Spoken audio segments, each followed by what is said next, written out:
J'ai l'impression de vous avoir vu quelque part. Ah oui, c'est normal, je suis influenceur. Comment ça? Pour faire court et simple, je fais des vidéos drôles sur Internet. Donc toute personne qui fait des vidéos drôles sur Internet est un influenceur. Non, c'est pas ça, Imam. C'est quoi un influenceur? Il influence qui? En fait, Imam, je m'excuse de m'insérer brutalement dans cette causerie, mais j'aimerais qu'on aille droit au but. D'accord. On vous écoute. Imam, est-ce que l'alcool et les jeux hasard sont autorisés en islam? Non? Est-ce que la promotion de l'alcool et les jeux hasard sont autorisés en islam? Non. Imam, en tant qu'une bonne musulmane qui a reçu une bonne éducation islamique de la part de ses parents, je refuse de continuer à consommer de l'argent qui provient d'une source illicite. C'est-à-dire? Imam, mon mari, à travers ses vidéos comiques sur Internet, fait la promotion de l'alcool et des jeux hasard. Imam, j'aimerais situer le contexte avant que vous ne vous exprimiez sur la situation. D'accord, allez-y. Ça fait 7 ans que j'ai commencé à faire des vidéos drôles sur Internet. Pendant les 5 premières années, je ne touchais pas d'argent. La passion avant tout. Au début de ma 6e année, les choses ont commencé à décoller. J'avais déjà des millions de followers. J'avais des collaborations avec des entreprises, mais après un moment, elles m'ont laissé. Entre-temps, je venais de me marier à Asita, ma femme. Moi qui croyais que les choses iraient de mieux en mieux, mais c'était le contraire. J'avais du mal à joindre les deux bouts, malgré les millions de personnes qui me suivaient sur Internet. Je ne sais pas si c'est une grâce ou pas, mais une entreprise de paris sportifs m'a contacté et m'a proposé un bon contrat afin que je devienne un de leurs ambassadeurs. Par la suite, une entreprise de vente d'alcool m'a aussi fait la même proposition. Avec ces deux entreprises, mon salaire minimum était de 5 000 € par mois. J'ai acheté un terrain, construit une villa, acheté des voitures, etc. Il y a 2 mois de cela, ma femme a rejoint une secte islamique et on lui a enseigné là-bas que tous mes biens étaient haram, que si elle ne voulait pas aller en enfer, elle devrait divorcer de moi ou me faire revenir à la raison. Comment? Je devrais donner tout ce que je possède en aumône car la source de mon argent est haram. Comme j'ai refusé, elle est venue vous voir comme dernier recours. Voilà un peu le contexte. Je comprends.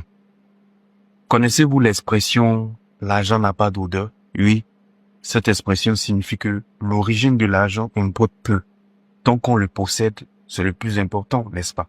mais imam, ce n'est pas comme si j'ai tué quelqu'un pour avoir de l'argent. Je sais.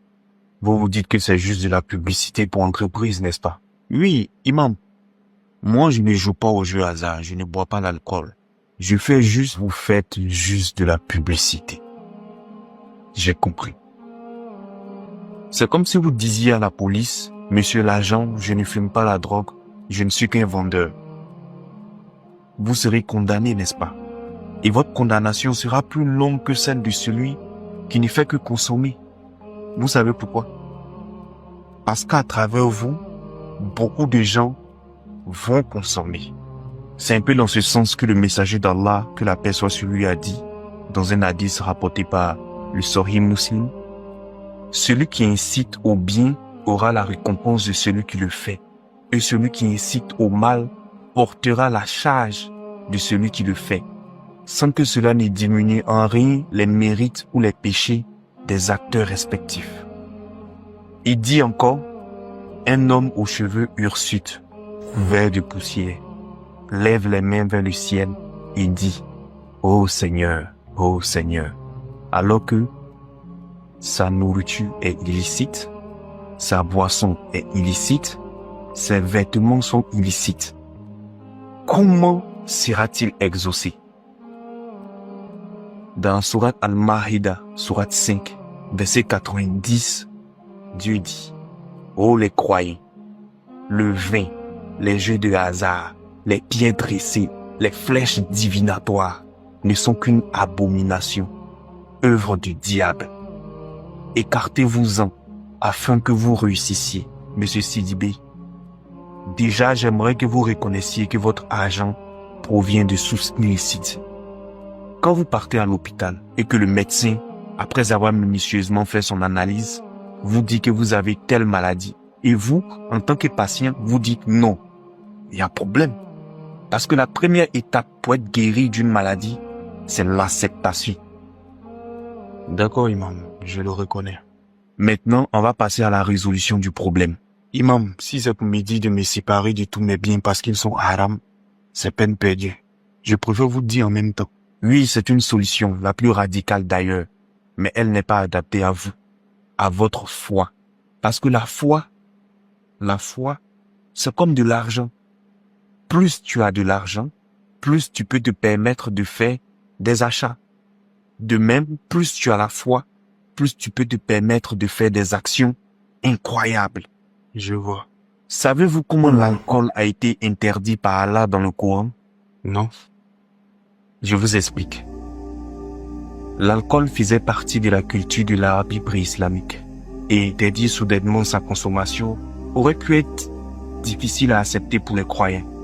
Allah a pris le temps de préparer les esprits et les cœurs, permettant aux musulmans de comprendre les dangers de l'alcool et de l'abandonner volontairement de manière permanente.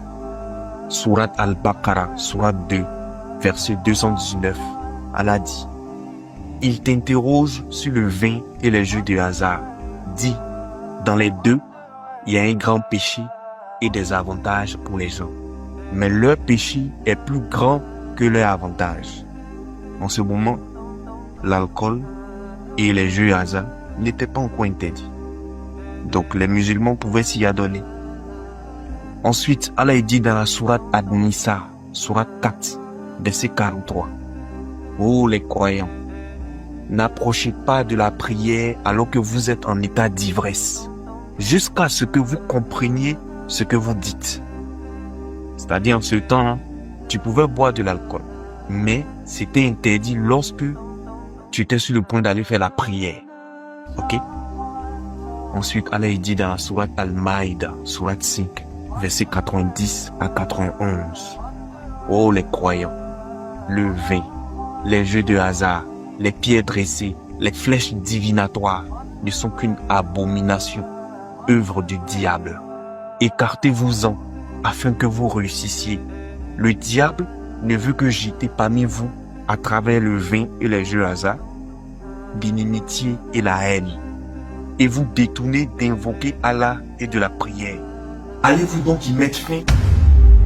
Lorsque cette interdiction finale a été révélée, les compagnons du prophète ont immédiatement obéi en déversant leurs réserves d'alcool dans les rues de Médine.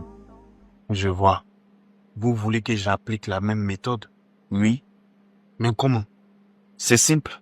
Il faut déjà déterminer une partie de votre argent pour des œuvres de charité, comme aider un orphelinat, des mendiants, des pauvres, des fous, aider des jeunes à créer leur propre emploi ou à se marier, construire un puits dans un village reculé, construire une mosquée, soutenir des gens qui font la dawa. Vous faites tout ça sans espérer une contrepartie. Ensuite, vous nouez de nouveaux contrats avec d'autres entreprises avec qui vous pourrez faire de la publicité. L'argent qui sortira de ces nouveaux contrats, vous l'utilisez pour créer une ou plusieurs autres entreprises. Et dès que c'est fait, vous rompez votre contrat avec les entreprises d'alcool et de jeux de hasard. Mais vous faites cela petit à petit, progressivement, avec l'intention de purifier votre argent. D'accord, merci, imam. Je vais faire ce que vous avez dit. Quant à vous, Madame Sidibé, je sais que c'est maintenant que vous apprenez la science religieuse, donc je vais vous donner un petit conseil. L'ignorant croit tout savoir. Celui qui commence à apprendre devient modeste, et le savant se dit qu'il ne sait rien. Imam, ce n'est pas pour vous interrompre, mais si elle veut divorcer, moi, je lui accorde le divorce. Madame Sidibé, vous décidez quoi? Imam, je vais rester à ses côtés pour m'assurer qu'il fasse ce que vous lui avez recommandé. Alhamdulillah.